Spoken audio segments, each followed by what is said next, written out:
जातीय जनगणना मामले पर हो रहे खींचतान और विपक्ष के प्रहारों के बीच अभी भी ये मामला साफ नहीं हो पाया कि जातीय जनगणना की मांग पूरी होगी या नहीं।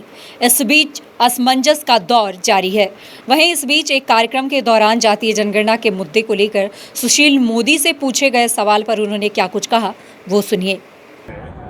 केंद्र की सरकार ने जो सुप्रीम कोर्ट में एफिडेविट फाइल किया है, वो कहा यह है कि यह व्यवहारिक नहीं कि केंद्र की सरकार इसको कराए, क्योंकि इस बार की जनगणना ये हैंड हेल्ड डिवाइस या डिजिटल तरीके से होने वाली है और जनगणना की पूरी तैयारी 3 साल पहले प्रारंभ हो जाती है। उसका मैनुअल छप चुका है, उसका जो टाइम टेबल है वो बन चुका है, ट्रेनिंग का काम प्रारंभ हो चुका है और फिर इतने बड़े देश के अंदर जो पिछड़ी जातियां हैं, जब 2011 में आर्थिक जातीय जनगणना की गई थी तो 46 लाख जातियों की सूची मिली। 46 लाख, जबकि इस देश में मुश्किल से 7-8 हज़ार जातियाँ होंगी। इसलिए केंद्र ने कहा कि जनगणना की पूरी तैयारी हो चुकी है और इस अंतिम समय में और पिछड़े वर्गों की जनगणना करना केंद्र सरकार के लिए संभव नहीं है।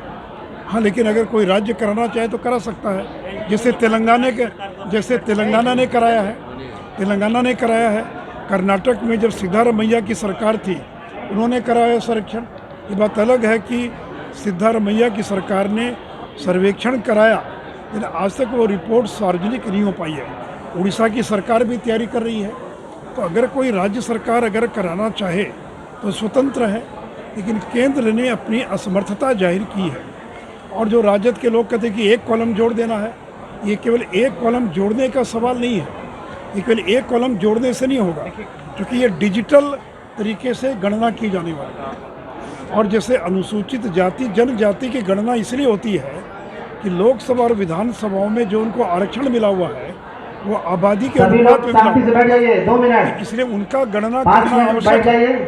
तो इसलिए अगर कोई राज्य सरकार चाहे कराना तो स्वतंत्र हो करा सकती है, लेकिन केंद्र ने कहा कि हम जनगणना के साथ अभी कराना हमारे लिए संभव नहीं है और यही एफिडेविट उन्होंने सुप्रीम कोर्ट में फाइल किया। अगर बिहार में नीतीश सरकार